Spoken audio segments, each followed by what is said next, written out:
अस्सलामुअलैकुम। तो यहाँ पर मार्केट का लोकल बॉटम तकरीबन 112,000 के आसपास यहाँ पर हो चुका है और पिछले कुछ घंटों में मार्केट जो है दोबारा से रिकवर होनी स्टार्ट हुई है। अगर हम बिटकॉइन डोमिनेंस की बात करें तो अभी कुछ दिनों में हमें इस चीज़ का इंतज़ार करना है कि कब यहाँ से तेज़ी से बिटकॉइन की डोमिनेंस यहाँ पर गिरती है और कंपैरेटिवली ईथ और मुख्तलिफ किस्म के ओल्ड कॉइन्स आपको ऊपर की साइड का सफ़र करते हुए दिखाई देते हैं। इथीरियम वापस तकरीबन 4,200 से ऊपर आया है और आगे का सफ़र वो जारी करेगा अगले कुछ अर्सों में। सोलाना के हवाले से ये है कि सोलाना भी जो है इस वक्त इस टाइट रेंज बाउंड में है और जैसे ही इसे ब्रेक करता है तो यहाँ पर हमें क्रेजी रन्स दिखाई दे सकते हैं।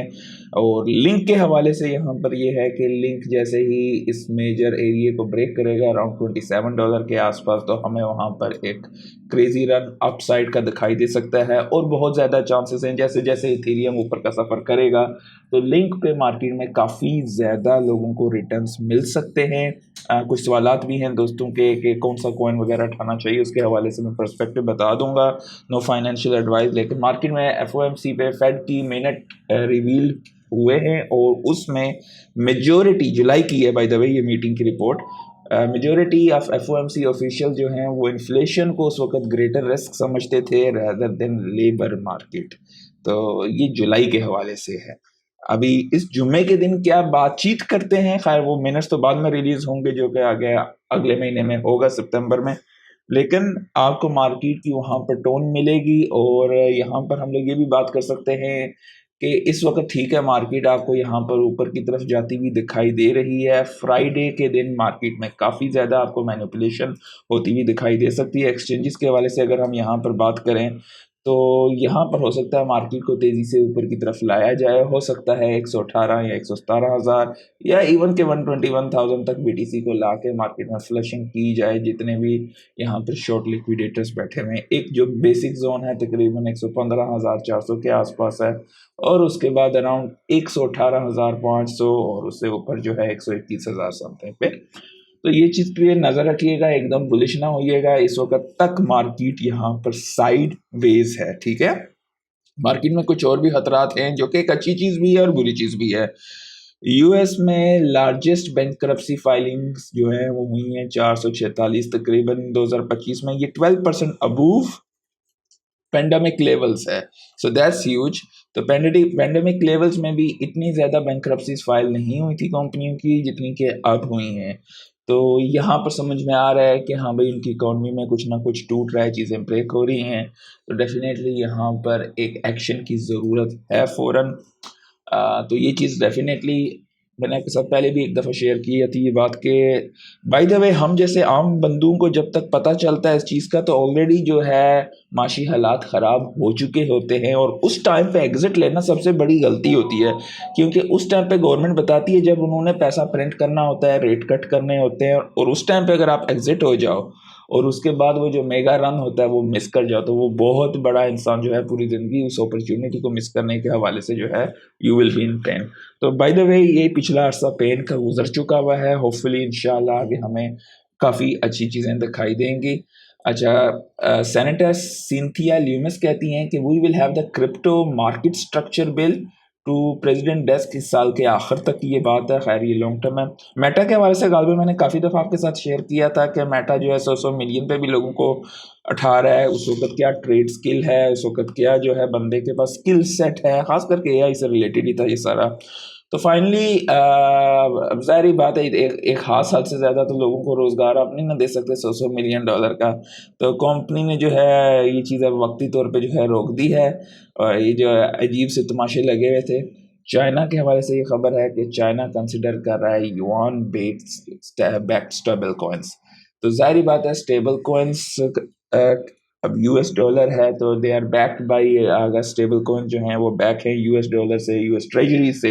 बेसिकली बॉन्ड मार्केट क्या यूएस डेप्ट है और उसके जो है बाहर की दुनिया पहले उस पर ज़्यादा जो है वो उठाती थी। पिछले कुछ अरसे में चाइना हो गया, जापान हो गया, वो लोग अब उसे कम उठा रहे हैं या इवन कि जो है वो भी ऑफलोड करते जा रहे हैं। तो जब बायर नहीं होंगे, आपकी बॉन्ड की डिमांड कम होगी, और ज़ाहिर बात है यूएस बेसिकली अपना डेब्ट पूरी दुनिया को देता है, तो मतलब आप बॉन्ड उठाते हैं, लोग उसे एज एन एसेट समझते हैं, और इस वजह से वो डॉलर मजीद प्रिंट करके बाकी दुनिया में अपनी इन्फ्लेशन को एक्सपोर्ट करता है। तो जब ये चीज़ नहीं है, तो स्टेबल कॉइन एक किस्म की अपॉर्चुनिटी है कि हाँ भाई, स्टेबल कॉइन जो भी कंपनी इशू करेगी, तो उनको जो है वो लिक्विड की फॉर्म में जो है डेफिनेटली ट्रेजरीज में बैक टू बैक जो है यूएस बॉन्ड जो कि लिक्विड एसेट्स वगैरह रख सकते हैं, या इवन किस तरह की चीज़ें। तो एक किस्म की लाइफ लाइन या लाइफ राफ्ट आप कह सकते हो यूएसडी के लिए। खैर ये थोड़ी टेक्निकल चीज़ थी, लेकिन एक किस्म की लाइफ राफ्ट है इन सिंपल वर्ड्स। तो विंकलवोर्थ ट्विंस ने जो है डोनेट किए हैं 188 बीटीसी वर्थ 21 मिलियन। हाँ भाई, प्रो ट्रम्प जो है उनकी जो मिड टर्म इलेक्शंस, जो midterm US midterm to support president Trump crypto agenda.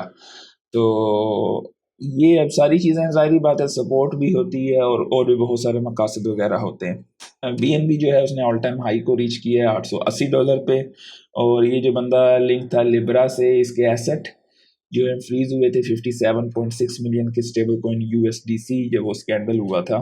तो अब जो है वो अनफ्रोज हो गए हैं मैनहट्टन के फेडरल जज। ये मैंने आपके साथ शेयर इस वजह से की है कि मैंने आपके साथ कई दफ़ा शेयर की है कि आपके एसेट जो कि यू ट्रूली ओन, ये सिर्फ बिटकॉइन है। अदर देन बिटकॉइन दुनिया की कोई चीज़ वहाँ पे, चाहे आप इथेरियम को, सोलाना को, कार्डानो को, कुछ भी नहीं। बीटीसी, ठीक है, बीटीसी का नाकुमोटो कोफिशिएंट आप देख लो, और बाकी जितनी भी कॉइन मुख्तलिफ चेन्स हैं उन सब का देख लो।